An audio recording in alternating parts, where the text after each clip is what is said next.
Hi guys, welcome back to my channel. My name is Andy. I hope you're doing well wherever or whenever in the world that you are. Today I'm going to be doing my September wrap up. As always, I will leave the timestamps in the description box down below. That way you can kind of click through and pick and choose if there's a particular book you're interested in hearing about. As to be expected, you know, given any reading month, September was a mixed bunch. There were some books that I loved. There were some books that really stunk. And then of course there was a few in the middle. And if you didn't know, September is my birthday month. So I started off this reading month with a lot of enthusiasm and I was excited to read like everything. And then as the month went on, I started to feel a little bit slumpy as October approached. Before we get into my books that I read this month, I'm curious to hear, what were your September reads? Did you have any favorites? Any total flops? I kind of ended the month with a banger despite me kind of slowing down. Did you have any like pleasant surprises this month? I'd love to know. So leave those comments down below. Anywho, let's get into the books. In September, I read 11 books, which is pretty solid. I think for this wrap up, I'm just gonna go in the order that I read books so that you can kind of see the U-shaped curve of my month. The first book I read this month was Half a Soul by Olivia Atwater. And this is a charming little fantasy that follows our main character, I'm forgetting her name, our main character, Dora, as she kind of traverses the London season. This had so many things that I loved kind of bundled up into one story. Number one, I love a strong and smart and thoughtful female protagonist, which this story absolutely had. I loved Dora. She was so interesting and really easy to like and really easy to root for. I was just so invested in her life. And so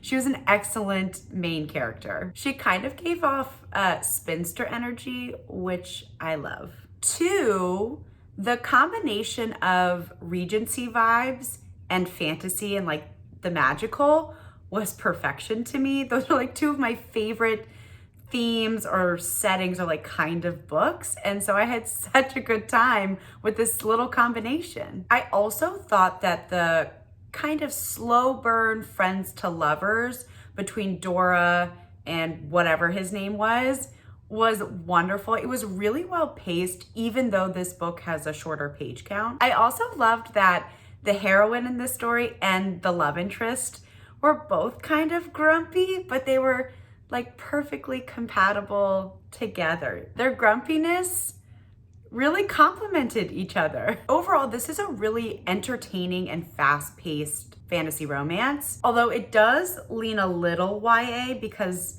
this fantasy romance is quite wholesome. It not only put me in a great mood while I was reading it, but it also had some really interesting commentary on like classism and how in London high society people treat the poor. The perception that the fairies have about high British society and virtue was particularly refreshing. So if you are looking for something light and whimsical to read, I think this is such a good one to pick up. A shiny 4.5 stars from me. The second book I read in September was The Bodyguard by Katherine, and I loved this. I had such a good time with this story. I loved the kind of new take on the bodyguard trope. I really wasn't expecting it because in this story, the female protagonist is the bodyguard and the male main character is the actor. And I loved that. I really didn't know that that was what the story was going to be about. Like I didn't know that was the dynamic, and it was such a pleasant surprise. In this book though, I will say the writing style might not be for everybody.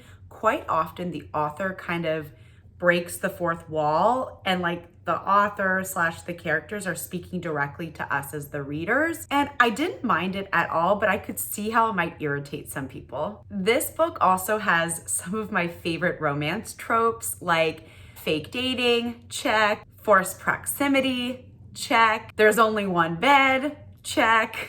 It was a great time. My only complaint is that I do wish this book was a little steamier. There is zero chili peppers. There is zero spice factor in this book. So just make sure you know that going in so that you're not a little bit let down like I was. Overall, I can't get over how much fun I had with this book. I pretty much binge read / listened to it in like a 24-hour period.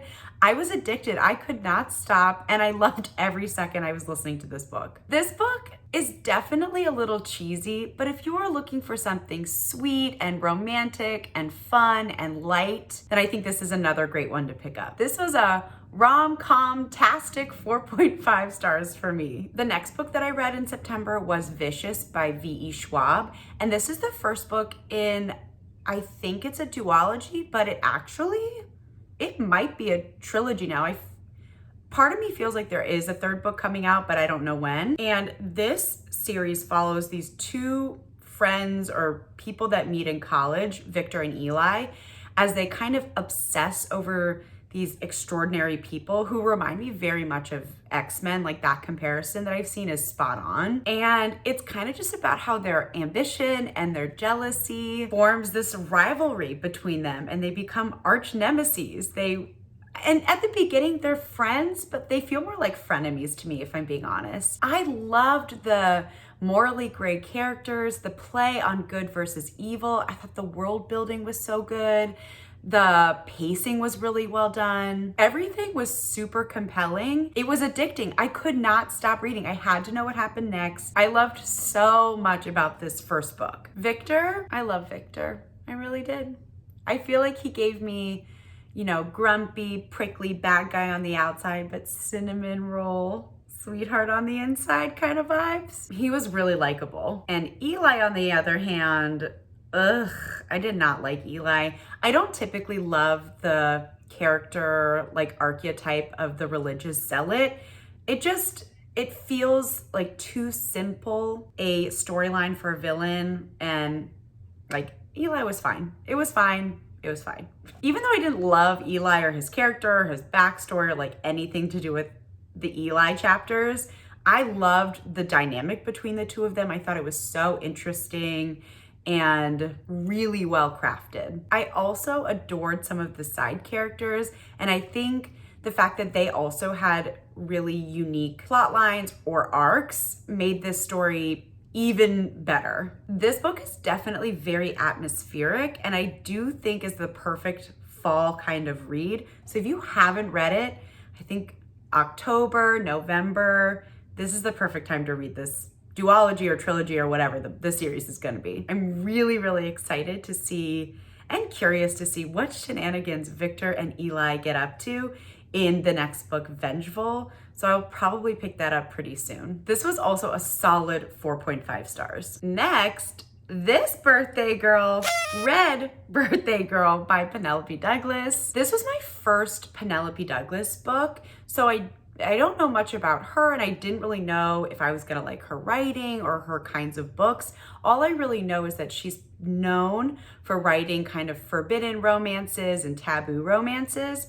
So I tried my best to go into this pretty blind because I didn't want any of my judgments or, I don't know, preconceived ideas of what I do and don't like in a romance. I didn't want that to cloud my enjoyment of this story and of this author. And because I went into this pretty blind, after the first couple of chapters, I was like, no, this is another age gap romance between a girl and her boyfriend's dad. I've read a few of those this year, and some of them I liked and some of them I really didn't. But wow, despite my initial judgment or my initial exclamation and worry, I really liked this. I think this romance worked for me for 3 reasons. The first reason is like Cole, her boyfriend, like the dad's son, kind of sucked, and I didn't feel connected or any kind of affection towards their romance. I was like, girl, you need to dump him anyways. So because I didn't care about her relationship with Cole from the beginning, I did not care at all when it ended. The other reason I think that this really worked is the main character, Jordan, she feels very mature, and I would never have guessed her age. I think she's 19 maybe in this book, but I would never have guessed that she was this young. And I completely forgot about her age, to be honest, until it was explicitly stated on page. Her voice and like her perspective, yeah, it feels very mature. It feels very like an old soul. So I always forgot about their age difference. And then the final reason this romance worked is Pike is hot. Period. There were a few scenes in this book that made me cringe a little bit. Like there's some daddy kink stuff that it just didn't really work for me, but I think other people think it's totally fine. Overall, this was an entertaining and pretty steamy romance. 4 stars. Right after I finished Birthday Girl by Penelope Douglas, I was intrigued. So I was like, let me pick up another book from Penelope Douglas. So I jumped into Punk 57, and sadly, this one did not work for me. It was kind of a bust. First of all, I didn't like the male or female audiobook narrators, so I do think if you're gonna pick this one up, definitely read the physical book or the ebook, because the audiobook narrators, the audiobook performance is not great. I really think that kind of took away from some of my overall enjoyment from this story. Secondly, I don't typically seek out high school aged or high school settings anymore. I don't feel like they resonate with me as I've gotten older. And this book in particular did feel quite teenage drama, high school drama. And so if you like that, then I actually think you'll probably love everything about this book. But if you're so-so about it or you actively hate it, I would not pick this one up. Although I think Misha and Ryan have good chemistry, I didn't actually like either one of them all that much. Like, I didn't like that Ryan to me felt really fake. And I know some of that is typical of kids. When you're in high school and you don't really know who you are yet, you might project a different self to the world than you feel inside. But it just didn't feel very compelling. And on top of that, Misha also does some things that I don't like very much, both in their like epistolary or whatever that's called, both in that part of their connection growing and when they're in person. I didn't find myself rooting for their romance because I didn't really like either one of them all that much. Yeah, there's definitely some lying and some misconception stuff that goes on for way too long. And I didn't like how it was resolved. Like, there was not enough groveling. I thought it was forgiven too quickly. Yeah, the deception just really rubbed me the wrong way. There's also a lot of dirty talk in this book between the two characters that felt too mature. Like, it felt too old. I can't imagine, like, high schoolers saying the kinds of things that they were saying to each other. And I think it took me out of the story a little bit. Like, it made their relationship less believable. I will say there's an interesting plot twist kind of at the end of the book that I really didn't see coming, and that I did find pretty interesting. It was really unexpected. Overall, I can absolutely see why people love this book. Sadly, it just was not for me. So I gave it 2.5 stars.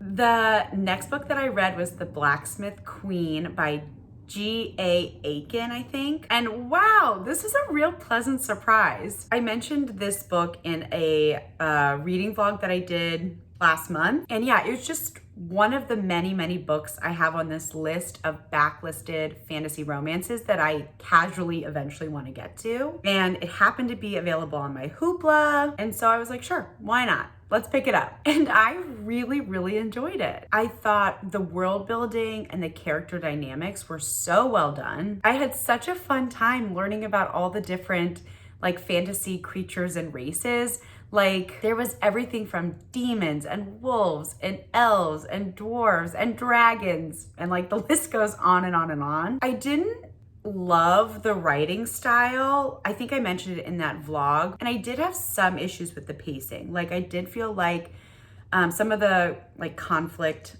/ resolution that happens at the end felt a bit rushed, but overall I had a blast reading this. If you like Dungeons and Dragons, like if you like D&D at all and you haven't already picked up books from this author, I highly recommend this. This is so fun. I think I'll definitely continue on in this series, especially because I think the third book in this trilogy comes out in December, so that's exciting. Overall, I gave this book 3.5 stars. The next book I picked up, I was really influenced by the fall atmosphere and vibes that I was seeing around town, and so I picked up the Ex Hex by Erin Sterling. I was really trying to lean into the witchy vibes. And I feel like the title gives you all you need to know about what this book is gonna be about.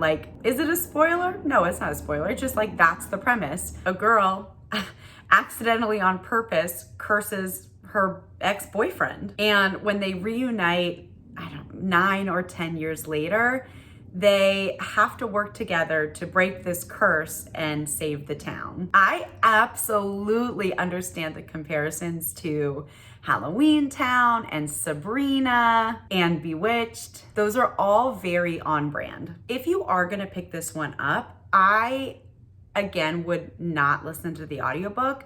If you can, I would read the physical book or the ebook. The audiobook narrator has an American accent, and the main love interest is Welsh, and so it's not a great match. It doesn't really suit the character Wes at all. This book doesn't do anything revolutionary, but if you're looking for something a bit cheesy, a bit silly, a bit witchy, a bit predictable, something really cozy and comfortable, this is a great one to pick up this fall. I gave it a cutesy 3.5 stars. I recently saw a YouTuber, a booktuber, whose name is escaping me in this moment. I'll link her channel down below. I recently saw her raving about this next book, and her review made me want to pick it up. And that is Hooked by Emily McIntire. I thought the premise sounded so interesting. It's a Peter Pan kind of dark romance retelling where the romantic relationship is between Wendy and Hook. And I was like, yes, this sounds excellent. But the execution was kind of meh to me, if I'm being honest. There were a few fun plot twists at the end that were unexpected and I didn't see them coming. And I did have a fun time with all the Peter Pan references in the side characters or settings. However, I thought Wendy's character was pretty one-dimensional and flat, and their romance, the romance between Wendy and Hook, was a little insta-lovey, which isn't my favorite romance, meet cute kind of trope. And at the end, there was not nearly enough groveling for me. Hook does some pretty horrible things to Wendy, and she forgave him after 2 seconds. And I'm like, no. That being said, I did have a fun time while reading these. I was definitely entertained. At the time, I was like, I could see myself picking up another one of her books. Spoiler alert, I did. I will say definitely look up content warnings for her books in general, because there is a lot of dark themes and kind of explicit content on page. So if you're sensitive to that, I would definitely look things up. All in all, I gave this 3 stars. For the book club that I'm in with my mom, my sisters, and some of our family friends, AKA Broads Who Book, we read Lucy Foley's book, The Hunting Party, this month in September. And overall, I thought this one was fine. It's not my favorite mystery book, let alone my favorite Lucy Foley book, but overall, I was pretty satisfied with the conclusion of the story, and I did have a pretty good time reading it. As I was reading this, I actually kept my notes app open on my phone, and kind of as I was reading it, I was jotting down my impulsive predictions and thoughts. And so when I finished the book, it was a lot of fun to go back and see what things I was totally right about, what total misses I had, and it was fun to share and talk about all of our predictions and guesses and thoughts as a whole group. It was a really entertaining book club meeting. Plus we were at a brewery, which always helps. And like I said, I did predict some of the things that came about in this book, but there were still a few things, some reveals, that caught me off guard. The only problem I had with this book, or problems I had, is I'm noticing that Lucy Foley's books do feel a little formulaic. And so I think kind of if you've read one of her books, you read all of her books. So I don't know, I started to notice some patterns and trends. I don't know, it took away a little bit from my enjoyment. And also in this book in particular, I did have some trouble or some frustrations with the pacing. Like, I was annoyed that at 88 or 90% of the book, we still didn't even know who was murdered. So the ending felt very, very rushed because it was like we were cramming all of this reveal stuff into the last like 40 pages. Anyways, I think I gave this one maybe 3.5 stars. And my only request after reading this is, Lucy, I think you need to write a little novella about Doug and Heather. I'm just saying I would read it. The next book I read in September, I came back to Emily McIntire and I read Scarred, which is the second book in her like Disney retelling series. I think it's maybe called the Never After series. I'm not 100% sure. And this was a total flop for me. I think I gave it 2, maybe 2.5 stars. This is a Lion King retelling where Sarabi or Sarah B falls in love with Scar, although his name in this book is Tristan. I felt like Emily, dear Emily, was trying too hard to like make the connections from like the animal kingdom world and Lion King to the human kingdom world of like 1910s England or wherever it was. Like there were too many references. It just felt like we were beating a dead horse. Like, I got it. It's a Lion King retelling. Your main character, her name is Sarah B. And Tristan has a huge scar on his face. There were so many references. Like one of them was, I think at one point, Sarah B was talking about her feeling nervous and she was like, I'm so nervous, I feel like there's antelopes in my belly. And I'm like, that's not the phrase at all. Like, you're doing too much. You are doing too much. And the relationship between Tristan and Sarah B was just not believable. I didn't care about their chemistry. It just did not work for me. Unless someone has a glowing recommendation for another Emily McIntire book or the third book in this little trilogy, I think this was my second and final book of hers. Oof, it's getting a little sunny. I gotta close my blinds a little. Is that too dark? All right, the last book that I read in September, and honestly it was by far my favorite book that I read this month, was I'm Glad My Mom Died by Jennette McCurdy. And like everyone and their mom at this point has read this book, and I joined the bandwagon and I read it too. I know some people feel really weird and uncomfortable giving ratings to nonfiction or memoirs, and I totally get that. I tend to give ratings not so much on like how interesting a person's life is or how amazing or unique their life story is. I tend to give ratings more based on how much did this book or memoir like speak to me, speak to my soul? Did I resonate with any of the themes or lived experiences? What did I think about the writing style itself? I really focused more on like how this book made me feel, what did it make me think about? And so for those reasons, I do tend to rate nonfiction and memoirs just because some resonate with me more than others. And I think that's okay. Anyways, despite some pretty heavy and difficult content within this story, within her life, I thought McCurdy writes with such sophistication and humor. And I felt like even though there were parts of her life, like being a child star and her relationship with her mom, that I couldn't personally relate to, some of the feelings that come up, the worries, all of the things that she kind of shows us throughout these stories, I very much connected to. I think this is just so well done. I was amazed because each chapter, like each story, is very short, but man, it packs a really big emotional punch.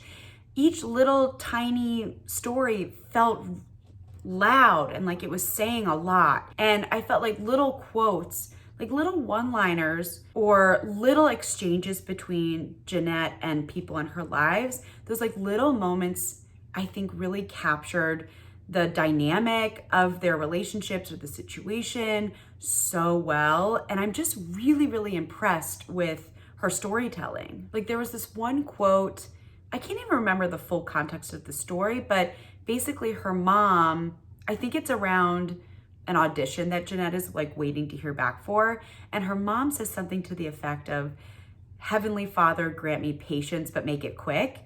And just that kind of contradiction, like that story, that quote really encompasses the contradictions and the complexities of her mom and her relationship with her mom. And I just felt like so many of these stories, so much of what she had to say was really poignant, really compelling, and really insightful. I cannot say enough good things about this. I thought the writing was beautiful, and it's written in such an honest and vulnerable way. And like I said, there's so many profound things that come out of this book, and there's a lot of insight. I feel like I could gush about this memoir for years. I think many people have said this, but definitely check the content warnings before you pick this up. There is some very explicit on-page stuff that happens.